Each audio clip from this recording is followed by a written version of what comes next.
So if you are getting an error like this where you tried everything but this black color just won't move, this background on the text, I've seen many tutorial where they just say change the color here, but it's not working like you can see.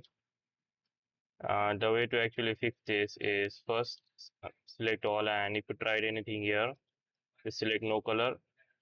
And same for here, you need to make sure that it is automatic. And then after pressing Control A, right click, and here you have to use the shading option. If you can't find it, click on the search menu and type SHA, and here you need to set the color to no color, and then the problem will be fixed. Hope this tutorial helped. If it did help, then make sure to subscribe, like, and share. And I had made the tutorial on how you can make these clickable checkboxes. You can check that out as well on the channel.